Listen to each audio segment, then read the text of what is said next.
Guys, welcome back to another Worst to First episode here on hoopslounge.com with hosts Phil Boileau and Justin Rowan. It is time to fear the deer because we have found our sixth best team in the Eastern Conference, staying in the East, the Milwaukee Bucks. The offseason, not too much of a change, but I think we'll see that this all comes together. In the offseason, the additions of Greg Monroe, big pickup from the Detroit Pistons, and Grievous Vasquez, a bit of an underrated pickup from the Toronto Raptors, and they lost the Zaza Pachulia to the Dallas Mavericks. So one could say another addition is Jabari Parker, because they lost him early on, and he was the second overall pick. People forget, between Andrew Wiggins, Joel Embiid. So they're really getting Greg Monroe, who was playing really well in Detroit, but maybe it didn't make a lot of sense. Maybe he really needs to play center, and so this is a positional move or something like that. And you get Grievous Vasquez, another Jason Kidd type big point guard. But to me, the biggest thing, and maybe you could follow up on this, is Jason Kidd gets a full year of Michael Carter-Williams. Where do these Bucks stand with you? Well, first of all, I don't like Michael Carter-Williams. I've made that clear. Anyone that's interacted with me on Twitter, I don't think he particularly does anything well. He's not a very good defender. He rebounds well, I'll give him that. But he's a very high turnover player. He doesn't shoot well at the rim, from three, basically anywhere on the court. At the free throw line, doesn't shoot well. The reason I had the Bucks lower than you did, you had them at number 4, I believe I had them as 7, is basically because I don't think they have enough consistent shooting. I'm not too sure how they're going to make things work defensively with Greg Monroe. Ideally, you'd want to start Jabari Parker probably at power forward, but then you don't have any defense at the center and power forward positions. And if you're putting John Henson next to Monroe to play some defense, what are you giving up offensively with that? Or if you put a Giannis Antetokounmpo there, is he able to bang with the 4s yet? Because he still has a very slight frame. So there was just a few too many question marks for me, and I'm not confident with their point guard position, even though Vasquez will help. And for those reasons, I'm probably not as optimistic about the Bucks as you are. Okay, I can see that. Here's my counter. The Bucks weren't that bad last year. Yes, they had Brandon Knight when they were winning all those games, and probably I wouldn't have traded him either. I probably would have kept him, so we'll agree on that point. But how I see it is, you didn't have a center who could consistently score. You have that now. You didn't have how I would play him right off the bat, a 6th man in Jabari Parker.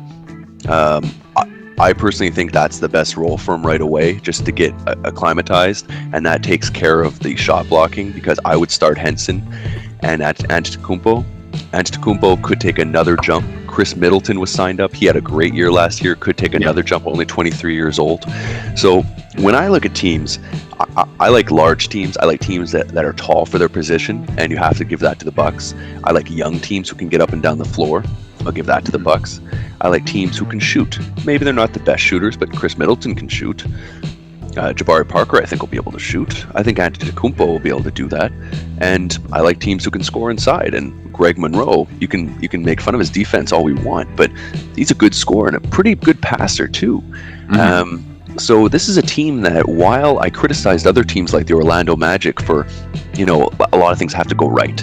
And I think they have to go right. I just think their floor is a little bit higher than Orlando's. And I think because they were in the playoffs, they should do it again with the additions. And I think if everything goes right, we're kind of, in a weird way, downplaying Antetokounmpo, right? Because we kind of put him into places and we're like, oh, he could play well with this. But we never speak of him as this star. Some people do, but just think of the ability, if Antetokounmpo and Jabari Parker really just come out of the gates and make things happen. Greg Monroe does what we know Greg Monroe can do, and Chris Middleton just duplicates last year's season.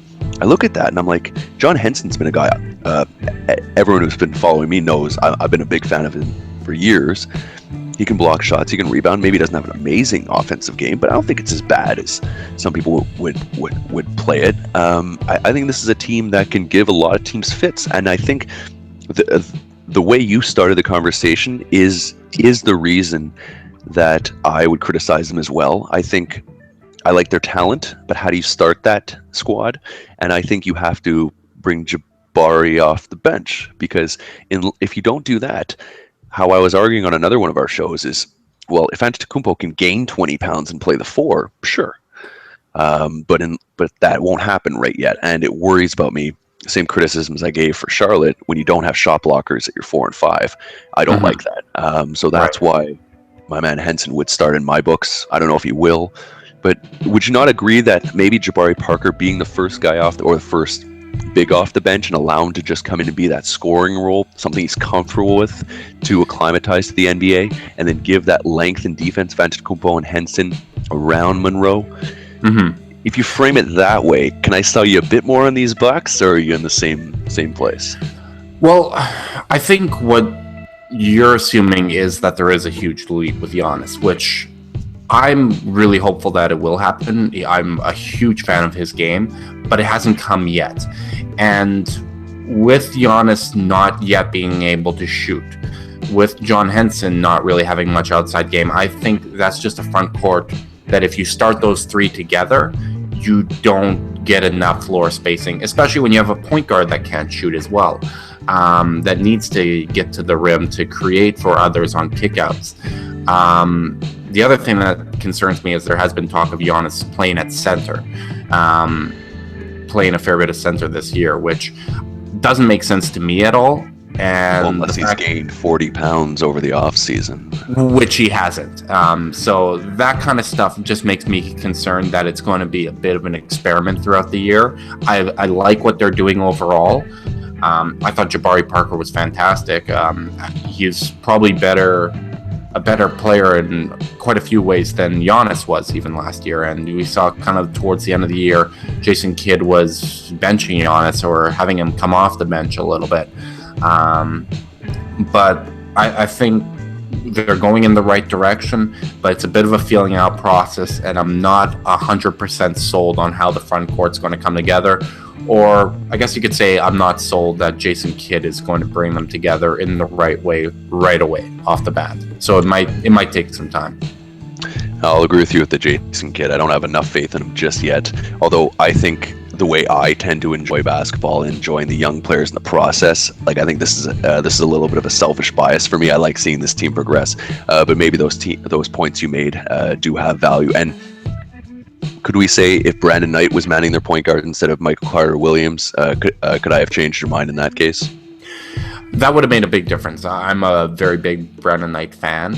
I would still have the same concerns with the front court, but I think that would alleviate a lot of my concerns.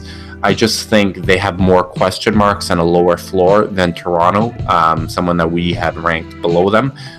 I think they're kind of doing a rebuild on the fly, same thing as Toronto. Obviously, they had less at the start, but they just don't have as established of a base as other teams in the East, and for that reason, I can't see them taking the jump just yet. Although they're probably, when you're looking at the East, they're probably going to be one of the teams, unless Washington gets Kevin Durant, them and Cleveland are probably going to be the teams of the future in the East, in my eyes. Absolutely. Well, listen, you heard it here first. There's reason to fear and reason to watch the Milwaukee Bucks. Worst to first. We've been covering them here on hoopslounge.com. Please leave us your comments below. Let us know, who do you agree with? Do you agree with me that they're going to be this pretty exciting team, or more Justin, that they still have some things to prove? Both have some great points. We want to hear yours. For myself and Justin, thanks for watching. Catch you next time in the lounge.